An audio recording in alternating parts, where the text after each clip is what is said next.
Muchísimas gracias por la atención, a los ponentes lo primero por la claridad en lo que han expuesto de su trabajo, de su día a día. A mí me ha parecido muy interesante, espero que a vosotros también y muchísimas gracias. Gràcies.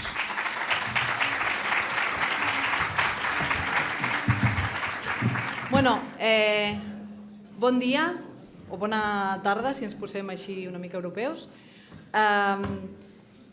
Moltes gràcies per haver vingut, per estar aquí, per haver resistit fins a aquest moment, fins a la darrera taula de la sessió. Ha estat un matí bastant intens, hem sentit moltes idees i ara seguirem sentint idees interessants, espero. De moment hem vist que hi ha moltes oportunitats, que aquest nou context ens facilita o propicia noves oportunitats per treballar, per fer negoci i que ens obre una petita finestra d'esperança de futur. Hem vist també com els emprenedors aprofiten aquestes oportunitats en la taula que acabem de tancar ara mateix i llavors ara el que farem serà veure com les empreses estan aprofitant també aquestes oportunitats, com estan aprofitant també les xarxes socials i els mitjans socials en general. S'acostuma a dir que aquí a casa nostra les empreses no estan encara fent servir o aprofitant tot el potencial que ens ofereixen els mitjans socials. Sempre posem d'exemple els Estats Units, Gran Bretanya, ens anem a l'estranger per posar exemples de bones pràctiques. Llavors, en aquesta taula el que nosaltres volíem era també mostrar que aquí a casa nostra també s'estan fent coses, que hi ha experiències que val la pena compartir i per això hem convidat els experts que ho poden explicar, que treballen en aquestes empreses i que ens ho poden explicar la seva experiència de primera mà. Amb aquest objectiu, com us deia, hem convidat el Carlos Alonso, que és cap del Departament d'Estratègia i Projectes de TMB, Transports Metropolitans de Barcelona, que ens explicarà en concret el projecte TMB Connecta, que com veureu es mou completament en la xarxa, però té com diferents vessants. Té una pàgina web, té també presència en xarxes socials i més coses que ara mateix ell ens explicarà. Després el Donald de White, representant de Cisco Systems, ens explicarà un cas molt curiós també, que és com es poden aprofitar aquestes eines des del punt de vista intern de l'empresa, no només pensant sempre en l'empresa que es relaciona amb l'exterior, sinó també com es pot aprofitar per gestionar el coneixement que hi ha dins de l'empresa. Ell ha estat durant 14 anys director de sistemes de Cisco, o sigui que ens ho pot explicar molt, jo crec que amb molt de detall. I per últim, no per això tampoc menys important, tenim aquí la Sílvia Major, que ens explicarà com la Cambra de Comerç de Barcelona ha fet el pas d'una sala de premsa més tradicional, podríem dir, una sala de premsa totalment social media, i ens explicarà com han fet aquest procés. Ella treballa al gabinet de premsa de la cambra i ens explicarà també aquesta experiència concreta. I ara, ja sense més introduccions, passo la paraula als ponents. Us demanaré, sisplau, que sigueu molt respectuosos amb el temps, si no us tallaré. 10 minuts, no? Sí, 10 minuts, per després poder passar la paraula a tots vosaltres, que també és una de les parts més interessants, jo crec, de la jornada. Molt bé, doncs moltes gràcies, Cristina. Ens podríeu pinxar la senyal d'aquí, sisplau, Sí, hem de fer el canvi. Del monitor d'aquí? Estupendo. Primer de tot, moltes gràcies. Segon de tot, aclarir que nosaltres no som experts o si més no ens considerem com a tal, al contrari, estem intentant també entendre com suposo que tothom el paradigma amb el que ara ens trobem. I en segon lloc, dic que intentaré ser breu degut a la limitació que tenim de temps, però sobretot també intentar després poder fer una participació més activa. Primer de tot, parlant de TMB, el que sí que voldria, tot i que segurament tots ens coneixeu, és presentar-nos molt ràpidament. Gestionem el metro i l'autobús, però també gestionem altres transports, que li diem transports d'oci, que són el bus turístic, el telefèric, el tramvia blau i el funicular de Montjuïc. El nostre àmbit d'actuació, que també crec que és interessant saber-ho, no es limita només al terme de Barcelona, sinó que estem presents i prestem servei a 11 municipis i nosaltres al dia tenim aproximadament 2 milions de validacions. És a dir, som una empresa que el que ens dediquem principalment és a transportar a persones en la millor qualitat possible i al dia tenim 2 milions de validacions. Però entesa això, això implica moltes coses. Això implica molt de ferro, molta enginyeria, molts quilòmetres de via, molts autobusos i molts anys de feina, ja que som una empresa centenària. Però, des d'un punt de vista de comunicació, que és el que avui anàvem a parlar, el que també vol dir és que cada dia estem interactuant amb 2 milions de persones que cadascuna d'elles té les seves inquietuds, les seves necessitats. Entenent això, fa aproximadament 1 any i mig o 2 anys, a TMB ens vam fer una pregunta que era aquesta d'aquí, si la tecnologia a internet havia canviat la manera que la gent actualment ens estem relacionant, ens estem comunicant. I per tot el que s'ha dit a la jornada d'avui, per tot el que segurament tots ja sabem, la resposta és que sí. I per tant, a dia d'avui, si parlem de comunicació i parlem de màrqueting, empreses com la nostra, amb una llarga història i empreses amb molts anys aposentades, han de pensar en termes com viralitat, com mobilitat, com prosumidor, com geolocalització, etc. I en aquest marc és en el marc en el que nosaltres, fa aproximadament 1 any i mig, vam llançar un projecte que li diem TMB Connecta. El TMB Connecta, al final, el que pretén és articular la nostra estratègia i migrar paulativament les nostres estratègies de comunicació i de màrqueting cap a un entorn digital. I bàsicament es basa en 4 grans eixos. A l'eix web, dispositius mòbils, a nivell de màrqueting relacional i a nivell de xarxes socials.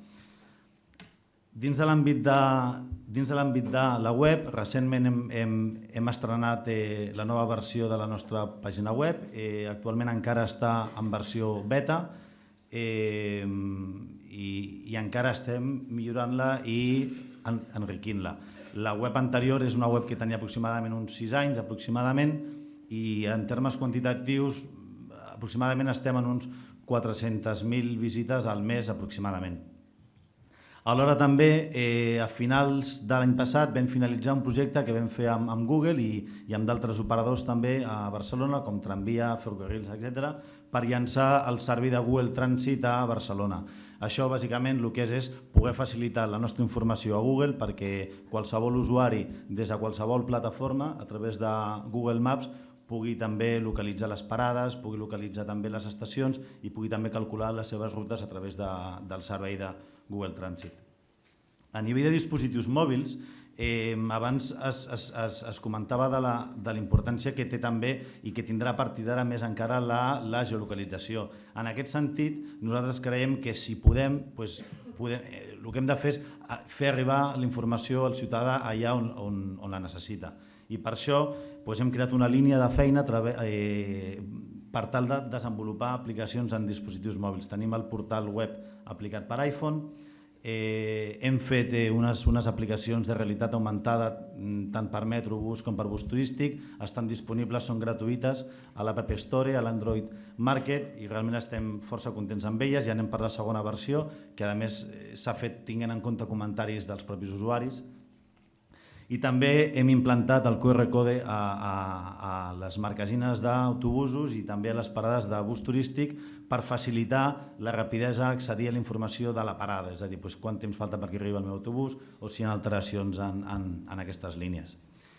Dintre de l'àmbit de les xarxes socials, el que hem fet ha sigut establir una oficina de Community Management, com la majoria de les firmes. Estem presents a Facebook, estem presents a Twitter, tenim un canal a YouTube i tenim un canal a Flickr i bàsicament això ens permet 2 coses. Una, comunicar-nos amb els nostres ciutadans i sobretot també ens permet saber què és el que s'està dient de TMB a qualsevol d'aquests canals mitjançant un sistema d'escolta activa, que creiem que això al final ens permet també interactuar molt més amb ells.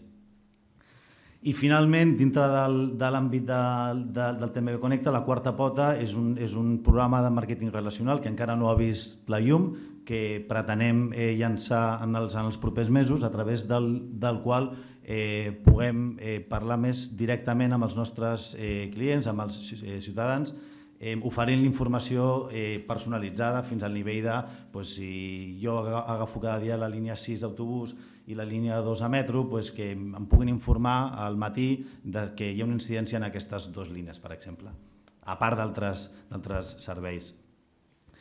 I sobretot també, molt ràpidament, tinguent en compte el marc de la conferència i l'espai on era, també hem volgut compartir amb vosaltres què és el que hem après fins ara en aquests 2 anys que portem amb aquest projecte. El primer que hem après és que ens trobem davant d'una nova era digital, crec que això està clar, que les persones es comuniquen i es comporten online i estadístiques de temps de presència i d'activitat online així ho diuen. Sobre la qüestió que de vegades s'ha plantejat de si ens trobem en una revolució tecnològica o social, nosaltres creiem que és més una revolució social centrada en les persones, apoyada en una disponibilitat tecnològica molt més fàcil que no pas abans. Que les marques són presents a les xarxes sí o sí i és decisió de cada marca i de cada companyia si vol participar d'aquest diàleg o no, però els clients parlaran de tu segurament. Que les estratègies de comunicació i de màrqueting han d'evolucionar de l'offline, on tradicionalment els plans de mitjans i qualsevol estratègia d'atenció i de comunicació eren offline, han de migrar necessàriament cap a l'online. Que a més això és una cosa que s'ha d'interioritzar dins de l'organització. Quan més gran és l'organització, més complicat és fer canvis d'aquestes característiques i quan més antiga és, més complicat és encara, amb la qual cosa interioritzar-ho internament i dimensionar l'organització per saber gestionar, saber tenir els perfils que abans es preguntaven és bàsic. Que la tecnologia i el màrqueting necessàriament van juntes i a partir d'ara aniran cada vegada més juntes i sobretot que seguim aprenent perquè creiem que això és un curs que no s'acaba mai. I espero no haver-me passat del temps, Cristina. Molt bé, molt bé. Tens un punt positiu. Molt bé, doncs passem ara la paraula al Donald Dewey. Sí. Como ya hemos comentado, la parte que voy a comentar aquí es estamos siempre hablando del uso de las redes sociales al exterior, cómo podemos utilizar para comunicar con los clientes, con proveedores. Y justamente en el 2006 la idea dentro de Cisco ha sido cómo podemos utilizar el mismo concepto, pero para comunicar y colaborar mejor dentro de la empresa. Como sabéis, somos una pequeña empresa familiar de 70.000 empleados y en los 14 años que estoy en Cisco nunca he tenido un jefe aquí en España. La suerte que he tenido, ¿no? Porque así puede ir a casa a la hora que yo quiero, que no tengo que quedar hasta las 7 hasta que él se va. Pero tiene su pega también. Es cómo podemos comunicar con gente que no están delante, ¿vale?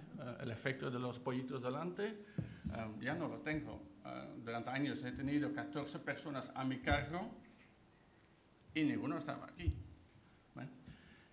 Y lo que hicimos, el típico al principio, el correo electrónico, etcétera, pero hemos dicho, lo que vamos a hacer es vamos a ver cómo la gente, los empleados, tienen la costumbre de colaborar y de comunicar fuera de la empresa y lo vamos a entrar dentro de la empresa. No vamos a reinventar la rueda, lo que vamos a hacer es qué te gusta y cómo lo vamos a aplicar en un entorno más seguro, con calidad de servicio, etcétera, etcétera. Y es lo que hicimos, ¿vale? Y hemos basado sobre 4 pilares importantes. Uno era conectar los empleados, ¿vale? Y el típico, el directorio. Yo busco Pepito y qué es el nombre y lo voy a llamar. Pues lo que nosotros hicimos era no. Tenemos ya el directorio interno en la intranet, etcétera, pero lo que queremos es que buscar una persona dentro de estos 70.000 personas que hay es como un Google Search. Yo no busco una persona, yo estoy buscando un recurso.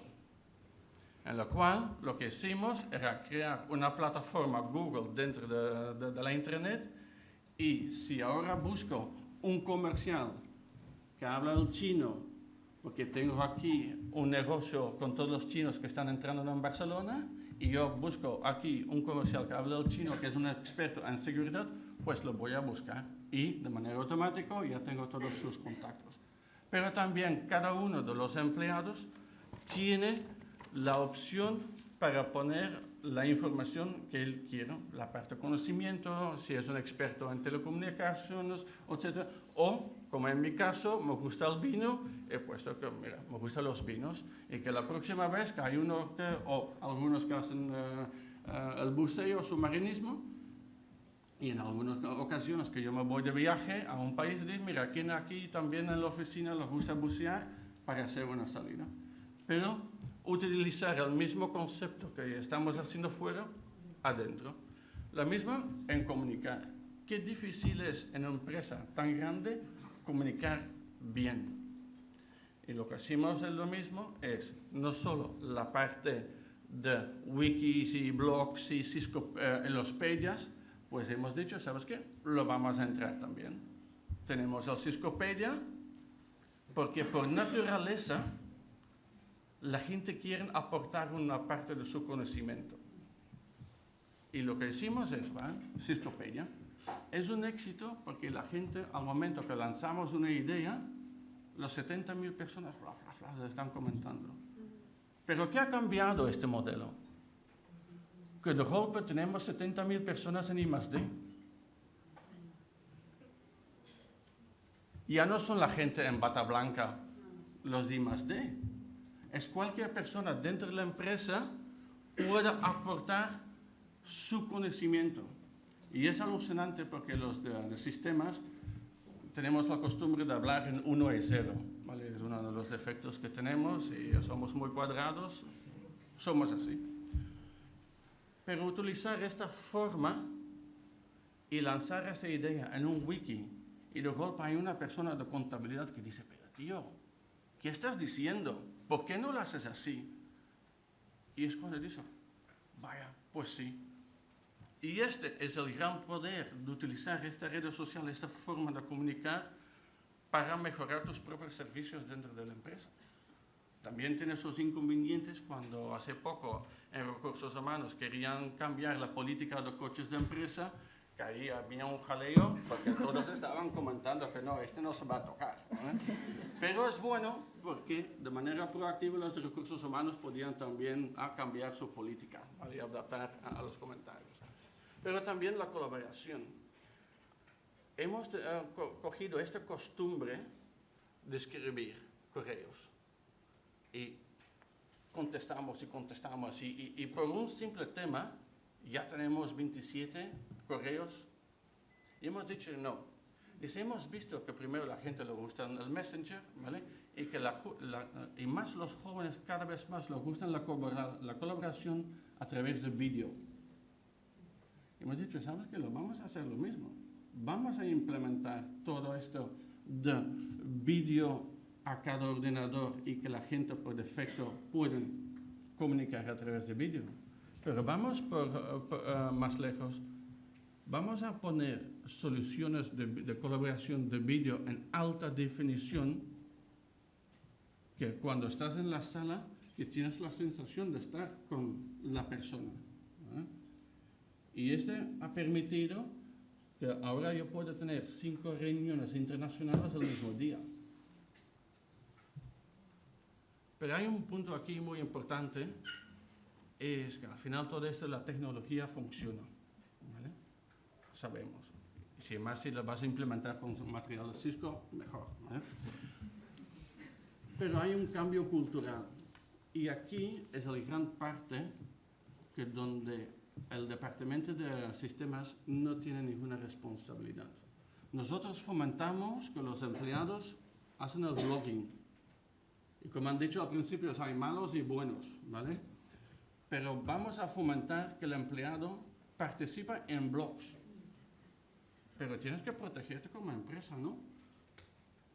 Tenemos que enseñar al empleado cuando participa en estos blogs que se representa en él, no en nombre de la empresa. Para representar la empresa tenemos el Departamento de Relaciones Públicas y ellos tienen sus canales, pero sí lo queremos, ¿vale? Y aquí hay una necesidad muy importante cuando se lanza todo esto de redes sociales dentro de la empresa, los bloggings, los wikis, de tantas cosas, que hay un grupo de trabajo dentro del Departamento de Sistemas, dentro de comunicaciones, recursos humanos, ¿vale? Para que todo eso pueda funcionar en Davos y flash en 30 segundos en su blog interno. ¿Qué ha pasado aquí? Que antes era el ejecutivo que explicaba al gerente lo que estaba pasando. El gerente, un poquito sacar la nata, explica al de abajo qué ha pasado. Y cuando llega abajo, era leche desnatada. ¿No? Ahora sí. Y ahora no. Ahora de golpe este presidente que explica lo que está pasando en 30 segundos, flava abajo. Y el rol del gerente y el jefe del departamento ha cambiado. Y lo que ahora tenemos que hacer es como lo que tienen que hacer los profesores. Es ayudar a interpretar este mensaje, porque no cada uno es capaz de interpretar y de entender el mensaje. Y es lo que acaba. Pero por eso es importante que haya una colaboración con recursos humanos que preparan los cursos a los jefes para que este ha cambiado, ¿vale? Como yo también soy de sistemas, los slides nunca me van bien y hablo más de los slides, ¿vale? Pero este es, por ejemplo, las ideas que hicimos, ¿vale? Íbamos a ver lo que había fuera y le hemos convertido en soluciones, en productos dentro de la empresa, ¿vale? Para justamente fomentar todo eso. Hay miles de reglas a hacer. Fomentar, cuando nosotros empezamos con la videoconferencia en alta definición, hoy en día tenemos a nivel mundial unos 1000 salas de videoconferencia alta definición, pero lo que hicimos al mismo tiempo era cortar los viajes. Porque si no, la gente no lo ve, porque más cómodo es que yo tengo mi Iberia Plus y quiero más puntos, ¿no? Pero si tú al mismo tiempo aplicas estas normativas, estos cambios, hay una aceptación. Y ahora la gente, cuando yo tengo que coger un viaje, no, por favor, no, otra vez tengo que sacar mis zapatos, ¿eh? Porque prefiero quedarme aquí en mi sala de videoconferencia. Y la gente es lo que están utilizando. Los wikis. Un ejemplo muy claro, en Cisco, a nivel ordenadores, pues todos los empleados tienen un portátil. Y para nosotros era muy fácil, había 3 modelos y cada 3 años, porque hacemos un renting, pues cada 3 años te envían desde Inglaterra el portátil, ¿no? Y había momentos que decían, no, yo quiero un Mac, no, ahora yo tengo mi iPad, no, yo quiero un Sony. Claro, de golpe hay lo que nosotros llamamos el efecto de gran consumo dentro de la empresa y hemos dicho, ¿qué vamos a hacer? Hemos dicho, ¿sabes qué? Mañana puedes utilizar tu Mac dentro de la empresa. Y yo digo, fantástico, ¿no? Sí, pero vas a vivir de un week para el soporte porque sistemas ya no da soporte. Hay un week y si tú quieres el Mac, etcétera, pues ahí con tu grupito y uno ayuda al otro. ¿Sabes cuántas personas ya no quieren el ordenador de la empresa? El 26%. El 26% ha dicho, sí, pero es normal, porque yo tampoco tengo el soporte de sistemas en casa. Y cuando yo estoy en casa, también estoy buscando por el internet. Así, quédate con tu Lenovo, yo con mi Mac, y como siempre funciona, es lo que dicen. Pues, pero este es el éxito, que todo el mundo quiere ayudar y mejorar la productividad y en gastos para sistemas. La reducción en un año en no tener un centro de soporte para el Mac ha sido de $7 millones. En reducción de coste. Y ellos contentos. El Click to Dial, como hemos dicho, tenemos el directorio, somos muy abiertos en Cisco. Cuando yo busco al presidente, directamente tengo su teléfono. No es él que contesta, es la secretaria, pero tengo acceso. Y ahora le hemos puesto que también se puede ver si está presente, sí o no, con los servidores de presencia, y ahora se puede ver si está en casa o en la oficina. Pero también fue una aplicación aquí para tener expertos. Uno de los problemas que tenemos, como no estamos en casa, en la oficina, porque cada vez trabajamos desde casa, lo que hemos hecho es una aplicación con todos los expertos disponibles trabajando, al menos activo, ¿vale? Están en casa, están en otro sitio.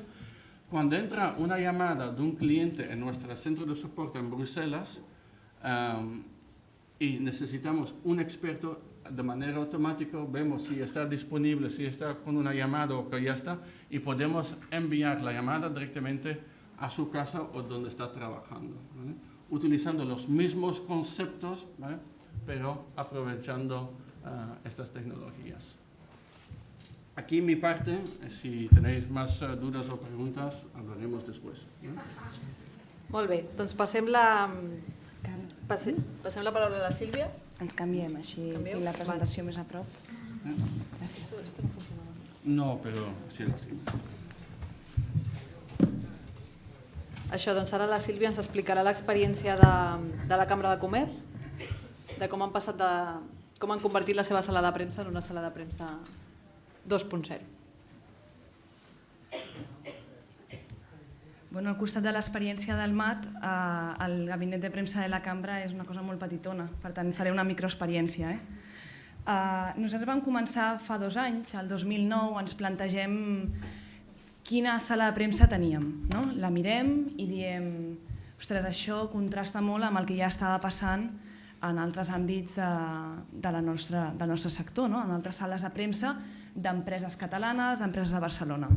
Per tant, fem una anàlisi d'on estem, aquests són els temes que tractarem, i veiem que tenim moltíssima informació perquè, com tots sabeu, la Cambra de Comerç de Barcelona genera molts estudis, molts informes, moltes notes de premsa, té un gabinet d'estudis econòmics que té una gran qualitat en la generació d'aquests continguts, però nosaltres comptàvem amb una sala de premsa que exposava les notes de premsa de forma cronològica, que a més aquestes notes de premsa, un cop les enviàvem per CRM als nostres periodistes, als nostres contactes, tenien una vida útil molt curteta perquè l'endemà es publicaven, en funció que anaves publicant altres notes de premsa, anaven desapareixent en aquesta cronologia.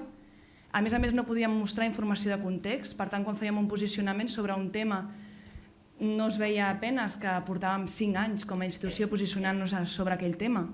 No podríem incloure-hi tampoc informació audiovisual. Hi havia una manca de dinamisme definitiva a la nostra sala de premsa. Depeníem d'una tecnologia, que era la de la Home, que no era tan flexible i per tant vam decidir, de la mà de Javier Velilla, que també està per aquí, donar-li una volta a aquesta situació que vivíem, no? Perquè, entre d'altres coses, com veieu aquí també, els nostres continguts, que són per publicar als mitjans de comunicació i són perquè el màxim de gent possible, que és la nostra feina, se'n faci ressò, estaven sota contingut copyright com la resta de les coses que hi havia a la Home. Per tant, una altra contradicció segurament amb el que nosaltres preteníem. I a més, teníem la porta tancada a involucrar-nos o a involucrar l'audiència en tot això que portem parlant tot el dia, que són les xarxes socials i els mitjans socials. Per això vam decidir fer una aposta per distribuir tots aquests continguts, augmentar la nostra capil·laritat a la xarxa i distribuir-los a les diferents eines que s'han anat comentant al llarg del dia d'avui, i aquí hi ha algunes d'elles. Vam decidir crear un usuari a Delicious, per tant fer el que hem anomenat com una biblioteca econòmica. Nosaltres no només generem contingut, sinó que els professionals de la institució a més són grans cercadors de contingut per generar el seu propi contingut. Llavors nosaltres el que vam començar a fer és demanar-los a aquestes persones tots els informes que consultaven de les diferents institucions mundials, dels diferents organismes en els que ells consultàvem cada dia informació, que ens passessin les novetats i les anàvem enllaçant en aquesta biblioteca econòmica que us comento que és el Delicious. Després, a més, vam agafar tot el contingut de fotografies amb els que nosaltres treballem d'actualitat, en tenim moltíssimes, a cada acte de la cambra, que en fa molts, hi ha un fotògraf, realitzem moltíssimes fotografies i ens trobàvem que cada dia, si hi havia un acte, ens havíem de dedicar a enviar personalment als periodistes que ens ho requerien aquelles fotografies, o si fèiem un enviament massiu, enviàvem a l'adjunt no només la nota de premsa, que ja i moltes vegades és un problema perquè pesa, si porta gràfics, si és d'infraestructures, etc., sinó també la foto. I la pregunta era per què una ràdio volia una foto d'un acte, no? Llavors vam decidir enllaçar les fotos i no enviar-les adjuntes i per això vam fer el pas previ de volcar-ho tot al Flickr. A més, per als continguts d'immediatesa ens vam unir també a Twitter perquè hi havia moltes coses que no eren subjecte d'una nota de premsa, però potser sí d'una alerta. Escolta'm, que farem tal cosa, si t'interessa, no t'emprenyarem amb una nota de premsa o amb una convocatòria, però que sàpigues que si ens segueixes t'aniràs assabentant d'actes que anem fent i que donen també una certa perspectiva de tot el que fa la institució. Després, a més, en un primer pas, vam aglutinar-ho tot en un NetVibes, en un agregador d'RSS, i vam penjar totes les notes i tots els estudis a SlideShare. A nivell pràctic, per a un periodista, sabem que això els ha anat molt bé perquè, com també sabeu vosaltres, totes aquestes plataformes tenen sindicador de continguts i, per tant, moltes d'elles, a més, ofereixen aquesta sindicació de continguts per etiquetes. Per tant, un periodista que vol seguir el que diu la cambra sobre infraestructures i no li interessa el que diu la cambra sobre formació, es pot sindicar només a l'etiqueta de la seva àrea específica. I, per tant, deixem de molestar-lo i només rep allò que a ell li interessa específicament. Com us deia, primer vam optar per al NetVibes per agregar-ho tot allà, perquè el pas següent va ser parlar amb Pim Pam Pum, que també estan per aquí, i demanar-los que ens fessin un subdomini amb una plataforma Drupal en la que poguéssim aglutinar tot això. I és el que ens deia la Cristina, aquesta sala de premsa, no sé si totalment social media, perquè falta molta conversa, estem encara en un primer pas molt prematur, i perquè els periodistes tenen molta feina com per a sobre dedicar-se a xerrar a la nostra sala de premsa, però que sí que donem una mà estesa a fer una interacció diferent de la que fèiem abans, que era unidireccional. És a dir, jo t'envio la nota i a més espero que la publiquis. Doncs ara, en moltes ocasions, no enviem tots els continguts, sinó que els diem que estan aquí publicats i a més, aquesta sala de premsa, un dels grans avantatges que ens va permetre va ser un cop penjàvem les notes de premsa, vam fer tot un treball d'etiquetar totes les notes de premsa del 2010 i part del 2009 i això ens va permetre, gràcies a la tecnologia en la que està suportada, que cada nota de premsa vagi acompanyada de tots els estudis que ha fet la cambra, de totes les notes de premsa anteriors sobre aquell tema, és a dir, una informació contextual que el periodista abans, si la volia, ens havia de trucar a nosaltres. Nosaltres, al nostre temps, tots els membres del gabinet de premsa, en recordar-nos-en de quantes vegades la Cambra de Comerç havia parlat de la gestió de l'aeroport de Barcelona. Clar, pots recordar de les vegades que ens hem posicionat el 2010, però en recordar-nos de les vegades que ens hem posicionat des que es va fer, per exemple, l'acte de l'IES o abans de l'acte de l'IES, per nosaltres era impossible. Amb aquesta plataforma, amb aquest subdomini, aconseguim una nota de premsa contextualitzada, donem perspectiva, donem relleu i posem en valor tota la trajectòria de la institució en tots els posicionaments que ha anat fent. I a més, facilitem que el periodista, si no ens troba en el gabinet de premsa físicament, doncs no ens necessiti, perquè aquí s'ho pot baixar. No fa falta dir que, a més, també guanyem en monitorització, perquè aquestes plataformes ens permeten poder tenir unes dades analítiques de molt més abast de la que teníem abans amb la sala de premsa que us comentava originalment. Vam fer aquesta biblioteca de continguts econòmics, vam fer continguts amb immediatesa, els pengem a Twitter. També fem alguna retransmissió d'algun acte i també el fem a través de Twitter. Vam penjar totes les imatges que creiem d'actualitat, també etiquetades i relacionades amb totes les notes de premsa, perquè la plataforma t'ofereix no només els estudis i el suport que seria en paper, en online, sinó també imatges en fotografia i en vídeo, i això ho vam penjar a Flickr. I després el contingut que anomenàvem de més profunditat, els estudis, etc., els vam posar aquí en l'SlideShare. Què vam aconseguir amb tot això? Doncs ja és la part final. El que vam aconseguir, el resultat va ser, teníem canals RSS per etiquetes, cosa que facilitava, com us he dit, la feina de tots els periodistes. Teníem un buscador per temes i paraules clau, per tipologia de contingut, també per data, evidentment. A més, teníem la possibilitat d'integrar-nos a la web corporativa, que, com us deia, tenia una tecnologia menys flexible i podíem incorporar segons quines etiquetes RSS perquè reproduïssin a la pàgina de formació o a la pàgina d'internacionalització, etc. Obríem aquesta porta, aquesta possibilitat.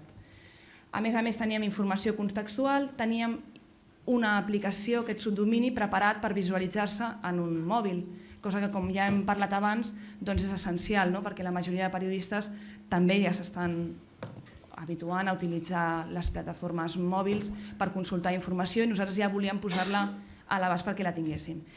I una altra de les coses que en algun moment també s'ha dit aquí, teníem la possibilitat i tenim ara la possibilitat de treballar el nostre posicionament SEO. Si nosaltres abans buscàvem premsa Cambra de Comerç de Barcelona, trobàvem abans parlant els mitjans de comunicació sobre nosaltres que no pas nosaltres sobre nosaltres mateixos. Ara això a Google no ens passa. És a dir, la primera pàgina gairebé sempre l'omplim nosaltres amb els nostres continguts que hem anat distribuint i creant aquesta capil·laritat a la xarxa i, per tant, aquell usuari que ens busqui, que no sigui un periodista, un altre usuari que ens busqui, primer coneixerà què fa la cambra de veu de la cambra o de veu del gabinet de premsa de la cambra, és a dir, les activitats d'actualitat, i després tindrà aquelles cròniques, aquelles notícies que hagin fet favorable o desfavorablement als periodistes sobre nosaltres. Finalment, també, com us he dit, tenim la possibilitat de fer una monitorització molt més treballada. Hem posat en valor tot el contingut fotogràfic de la Cambra de Comerç, la quantitat de trucades que rebíem per enviar-los fotografies, no només als periodistes, que és la nostra feina, sinó qualsevol persona que treballava, que participava en una jornada de la cambra, trucava al gabinet de premsa perquè sabia que nosaltres teníem les fotografies. Doncs això nosaltres ara el que facilitem i sempre diem és ho tens a Flickr i t'ho pots baixar. No tens que agafar el CD, fer l'adjunt, enviar, ostres, no l'he rebut, torna a trucar, el tens allà a la teva disposició i sempre que vulguis. I nosaltres, a més, també tenim una certa informació de quan s'ho han baixat, qui s'ho ha baixat, podem veure, ostres, aquell acte, més o menys pensem quina acceptació haurà tingut per demà. No només mirem els teletips d'agència si ens ho han recollit, sinó que també podem mirar quantes baixades ha tingut, quantes visualitzacions, si han estat molt de temps llegint-se aquesta nota de premsa, no si han estat. Bé, tot això és una informació que enriqueix moltíssim l'anàlisi que nosaltres podem fer el dia previ a que surti tot publicat l'endemà. I després, com us deia, tenim una vida útil molt més llarga de tots els nostres continguts. També s'ha fet referència al model de la llarga cua, nosaltres l'estem veient. Abans teníem una baixada d'una nota de premsa que podia haver sigut portada a la Vanguardia, doncs podia acumular en un mes 60, 70, 80 baixades aquella nota de premsa. Aquestes xifres estan totalment superades. Ara mateix, quan veiem una nota de premsa que ha tingut molt èxit, que se n'han fet ressò els grans mitjans del nostre àmbit, perquè nosaltres treballem en un àmbit reduït, que és el català, majoritàriament, doncs podem parlar de 250 baixades, de 300, i ens donem compte que és el que més potser ens crida l'atenció, és que passen 4 mesos i encara veus que hi ha gent que s'ho continua baixant. I això és així perquè ho troben. És a dir, la gent no anirà directament al gabinet de premsa de la Cambra de Comerç, sinó que, com sabeu, buscarà per Google. I abans no ens trobaven. Havent mogut tots aquests continguts cap a totes aquestes plataformes, ens troben de seguida. I això fa que anem incrementant aquestes visualitzacions i que la gent pugui anar sabent què fa la Cambra en qualsevol moment. I bé, dir-vos això, que la identitat de la Cambra i de les notícies d'actualitat de la Cambra estem aconseguint permeabilitzar-la a la xarxa amb tot aquest treball. Moltes gràcies.